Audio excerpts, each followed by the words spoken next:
Très chers auditeurs et auditrices de la 105.3, recevez nos sincères salutations.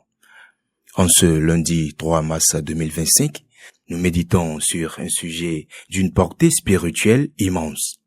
La nouvelle alliance. La nouvelle alliance. En Jésus-Christ, Dieu établit une alliance supérieure, non plus fondée sur la loi gravée sur des tables de pierre, mais inscrite dans nos cœurs. Par son sacrifice parfait, il ouvre un chemin de grâce, de rédemption et de communion intime avec lui. Cette alliance nouvelle est l'expression ultime de l'amour divin, nous offrant un succès direct à la présence du Père. Que cette révélation éclaire notre foi et renouvelle notre engagement envers lui.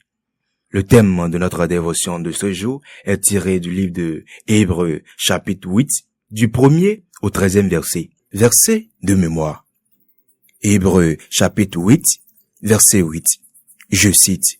« Mais Dieu, trouvant à redire en eux, dit, « Voici, les jours viennent, dit le Seigneur, où je ferai avec la maison d'Israël et la maison de Juda une alliance nouvelle. » La nouvelle alliance est une série de promesses que Dieu a faites à Israël et à Juda. Ces promesses sont immuables et irrévocables, car elles sont scellées par le serment divin. Elle rend la nouvelle alliance bien supérieure à l'ancienne alliance, à tel point qu'elle la remplace et la rend obsolète, selon Hébreux, chapitre 8, verset 13. La nouvelle alliance ne se limite pas à un ensemble de commandements et de normes externes. Elle produit une transformation intérieure et un changement de cœur. C'est ce que Dieu a promis dans Deutéronome chapitre 30, verset 6. Je cite. « L'Éternel, ton Dieu, circoncira ton cœur et le cœur de ta postérité, et tu aimeras l'Éternel, ton Dieu, de tout ton cœur et de toute ton âme, afin que tu vives. » Cette transformation est l'œuvre du Saint-Esprit, comme le décrit Ézéchiel dans son chapitre 36, du 26e au 27e verset. Je cite, « Je vous donnerai un cœur nouveau, et je mettrai en vous un esprit nouveau. J'ôterai de votre corps le cœur de pierre, et je vous donnerai un cœur de chair. Je mettrai mon esprit en vous, et je ferai que vous suiviez mes ordonnances, et que vous observiez et pratiquiez mes lois. » Le Saint-Esprit agit en nous, changeant nos cœurs de pierre en cœurs de chair, nous donnant un amour pour Dieu et un désir d'obéir à ses commandements. Grâce à cette transformation, nous pouvons nous approcher de lui sans crainte, entrant dans une relation intime où nous devenons son peuple et lui devient notre Dieu. Mais pourquoi une nouvelle alliance? L'ancienne alliance, bien qu'elle révèle parfaitement le péché de l'homme, ne peut ni enlever la perne du péché, ni en libérer complètement l'homme.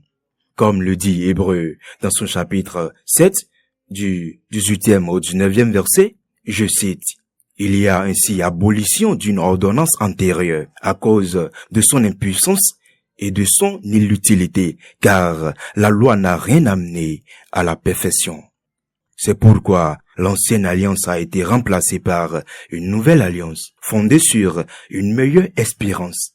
Jésus-Christ, notre souverain sacrificateur, selon l'ordre de Melchisédek, d'après Hébreux chapitre 7, du 14e au 28e verset. Parlons à présent des bénédictions de la nouvelle alliance. Depuis le ministère terrestre de Jésus, les croyants jouissent des bénédictions de cette nouvelle alliance.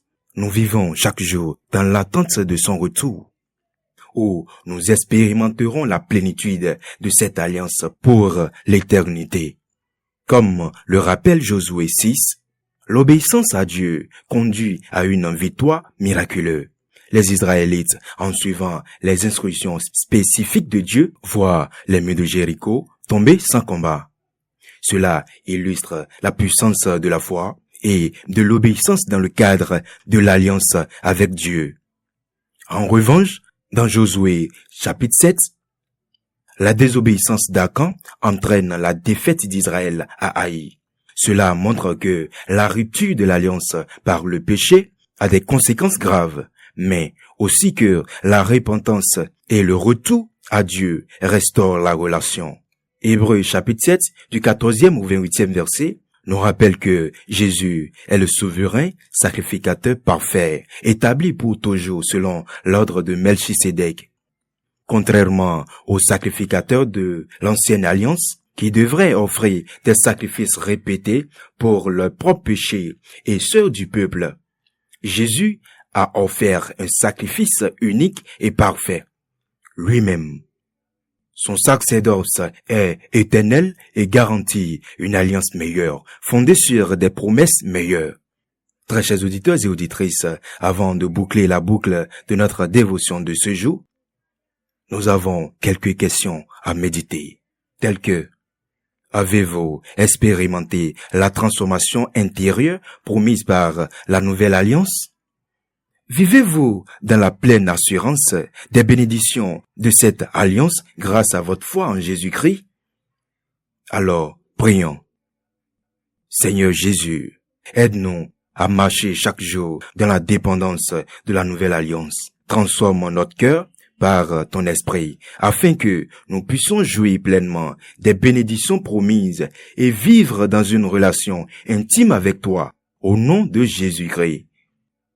Que Dieu bénisse sa parole. Shalom.